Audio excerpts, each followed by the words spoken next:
Todo lo que querés escuchar. Comenzamos el día con los titulares, con la buena música, con la comunicación y todas las voces que te acompañan cada mañana. Radio Boom Show. Nuestro próximo programa.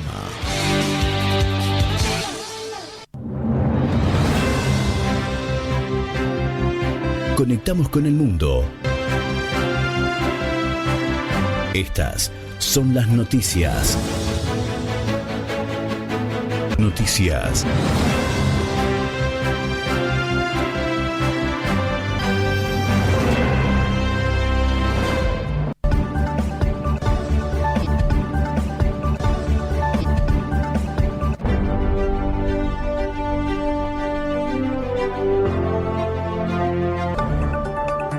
...24 de julio, titulares.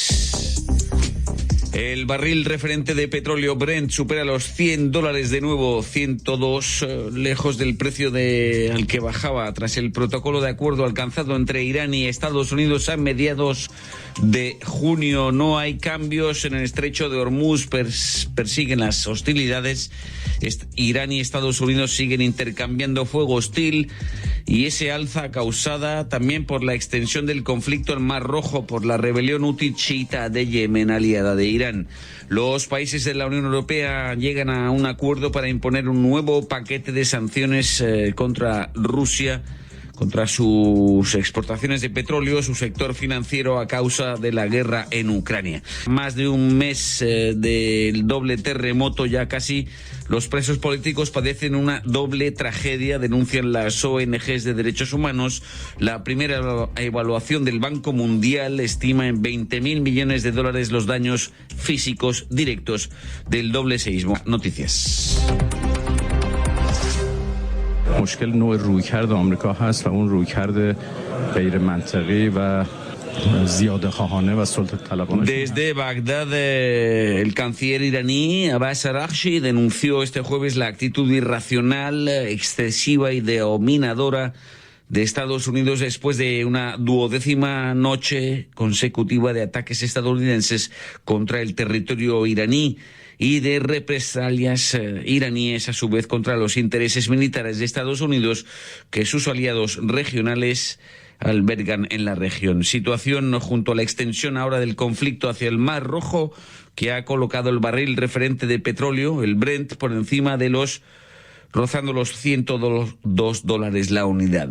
El ejército iraní juró hoy que continuará sus represalias mientras perduren esos ataques contra sus infraestructuras y contra sus ciudades portuarias en el litoral meridional del país. Redacción Paula Estañol. Los guardianes de la revolución aseguraron haber atacado depósitos de carburante y de municiones en Kuwait y en Jordania, un radar estadounidense del sistema antimisiles y una batería Patriot de intercepciones de proyectiles balísticos. También reivindicaron haber detenido 3 petroleros que trataban de franquear el estrecho de Hormuz y en reacción el mando regional estadounidense CENTCOM precisó que había desviado 9 navíos comerciales para impedirlos entrar o salir de los puertos iraníes.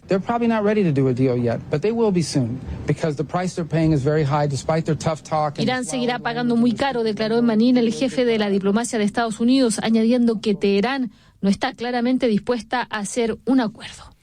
La perspectiva en cuanto al estrecho de Bab el-Mandeb, al otro lado de la península arábiga, estrecho que abre paso al Mar Rojo y el canal de Suez desde el Océano Índico.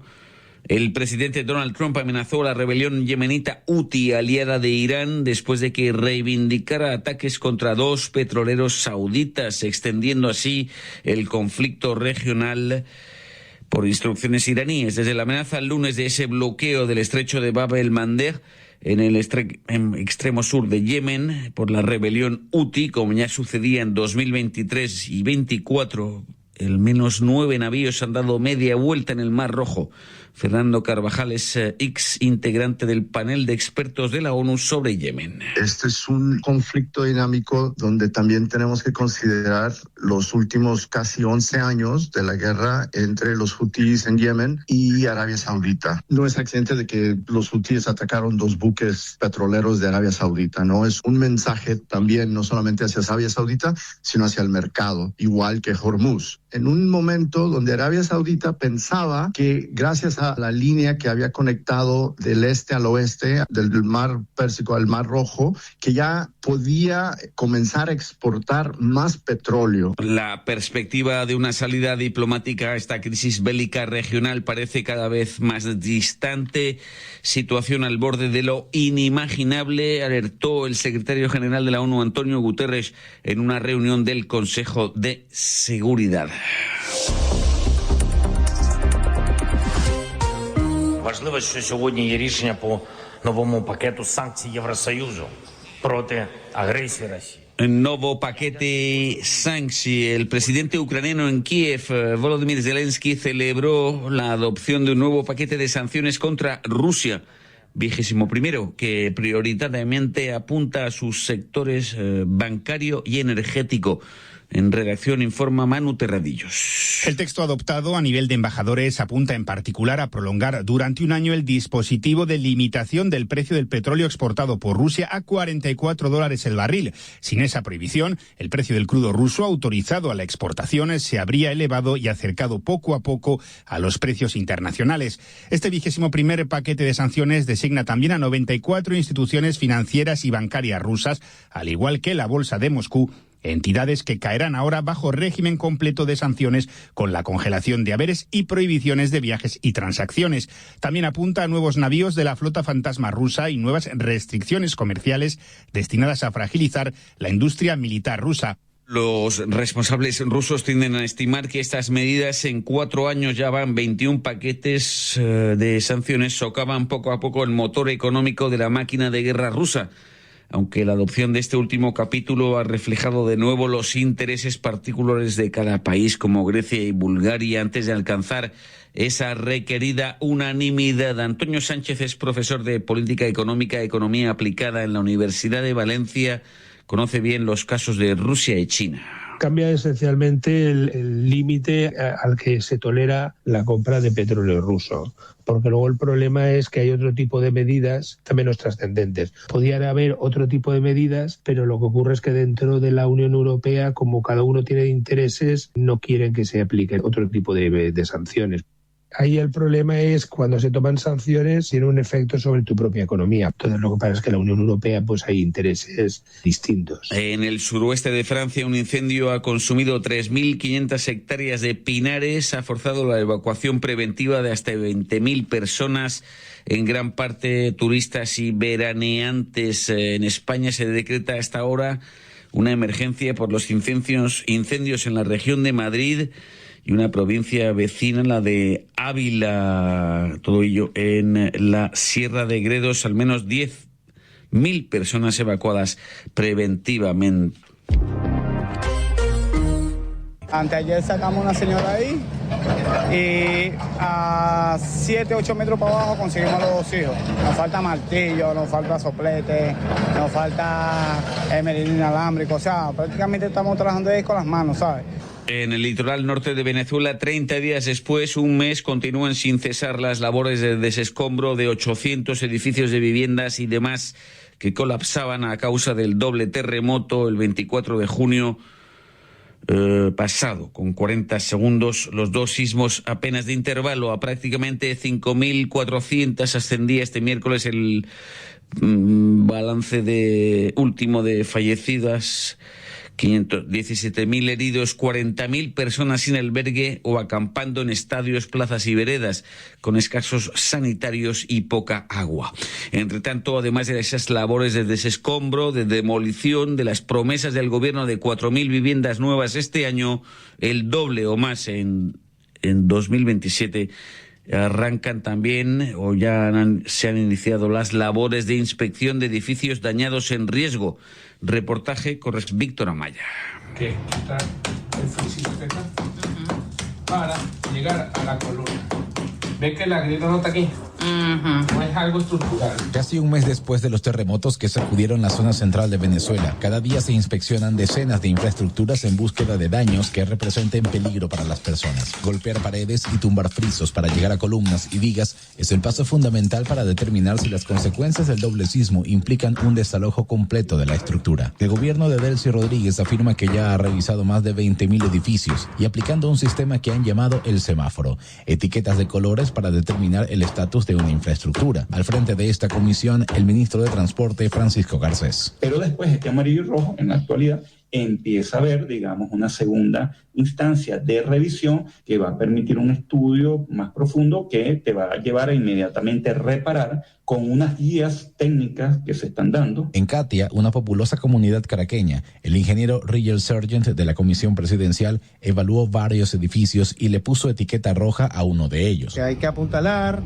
que hay que disminuir la carga o el uso de varios inmuebles, en especial en hectáreas. El trabajo gubernamental, no obstante, no se da abasto con las solicitudes. Todos quieren saber si el techo bajo el que duermen es seguro, si las paredes que ven rotas pueden caer o si en vez de entrar a sus casas deben seguir durmiendo en carpas a las afueras. El riesgo de que esa pared se me vaya a caer, porque mira cómo se movió aquí y yo siento que esta bicha cada día se mueve más. Mi casa está de este lado y fue la planta baja de ese lado el más afectado. Entonces, claro, tiene grietas por todos lados. Había réplicas que Somos se movía así, claro. Eso me daba mucho terror. Por eso grupos de la sociedad civil se han organizado para también hacer inspecciones preliminares. Jesús Armas es el director de la ONG Monitor Ciudad. Yo soy ingeniero, busqué algunos amigos que estuvieron conmigo y así empezó. Y a través de redes sociales hicimos una convocatoria y se creó un voluntariado de más de 800 ingenieros. Por su parte, el Colegio de Ingenieros de Venezuela le ha dado herramientas a más de 4.000 voluntarios activos que han revisado más de 8.500 edificaciones, de las cuales el 12% fueron declaradas como colapsadas. Ya en México era mortalmente baleado este miércoles un periodista en el estado de Oaxaca, el séptimo reportero asesinado en lo que va de 2026 en el país. Van 100 o más 50 comunicadores ultimados desde inicios de siglo. Frida Arreola es jurista en la ONG mexicana de defensa de la libertad de prensa. Artículo 19. Le constan 3 asesinatos de periodistas en un mes.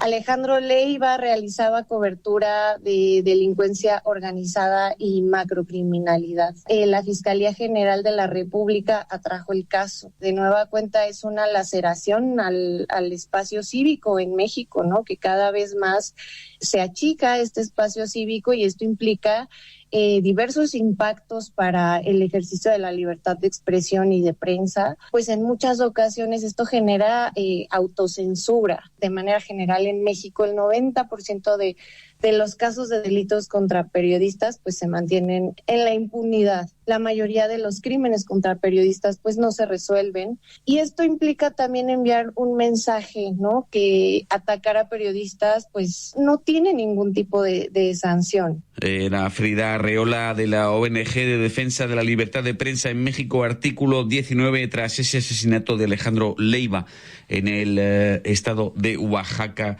la víspera. Última hora, Estados Unidos aplica desde esta noche nuevos aranceles del 10% a decenas de países principales socios comerciales tras sustituyendo un gravamen que expiraba. Regreso a Venezuela, donde los presos políticos padecen una doble tragedia al cumplirse un mes ya del doble seísmo. Son casi 400 los encarcelados y en presidios que presentan graves riesgos. Este es un informe a cargo de Raquel Villaécija. Entrevista. Las familias de los presos políticos en Venezuela denuncian que no se respetaron los protocolos de evacuación y de prevención tras los terremotos, a pesar de las débiles infraestructuras de las cárceles en las que se encuentran. Lo denuncia la activista Andreina Baduel, cuyo hermano lleva 6 años en la cárcel del Rodeo en las afueras de Caracas. Reiteramos en este espacio la necesidad de que cesen las violaciones de derechos humanos de los presos políticos, quienes ya vivían una calamidad a la que se sumó esta catástrofe natural, por lo tanto lo hemos calificado como una doble tragedia. Durante los dobles sismos y las diferentes réplicas que ha vivido nuestro país, No ha habido protocolos de evacuación oportuna, por el contrario, pasaron casi 50 minutos para que ellos fueran evacuados oportunamente, pero no conforme con ellos, durante estas 2 semanas posteriores al terremoto estuvimos denunciando que ese lugar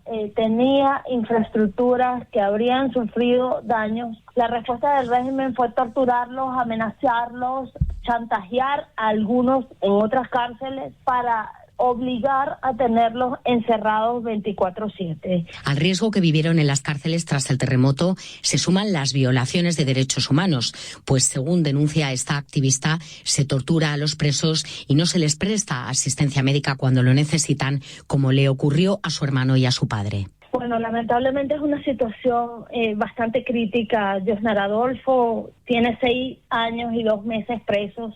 De los 6 años pasó 4 en el helicoide, en donde fue brutalmente torturado, por lo cual hoy amerita 4 operaciones por secuelas de tortura. Pero en el helicoide también vivió la peor tortura de su vida y fue ver morir a mi papá en sus brazos. A pesar de que mi hermano rogó, suplicó e imploró que lo atendieran, no le brindaron atención médica y lamentablemente mi papá murió en la cárcel en los brazos de mi hermana. La presidenta interina, Delcy Rodríguez, que asumió el mando en Venezuela tras la captura de Nicolás Maduro, impulsó en febrero una ley de amnistía para liberar a cientos de presos por razones políticas, aunque las ONGs lo consideran insuficiente. Insistimos en la necesidad de que no se invisibilice las violaciones de derechos humanos que sigue haciendo el régimen venezolano, aunque ellos han promovido un aparataje propagandístico y comunicacional en donde hablan de un nuevo momento político de reconciliación y de paz.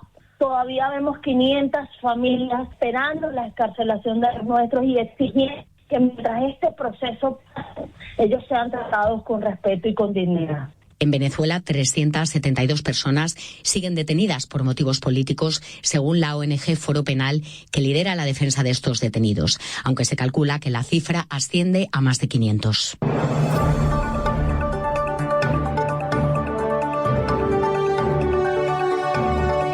Llegamos al final.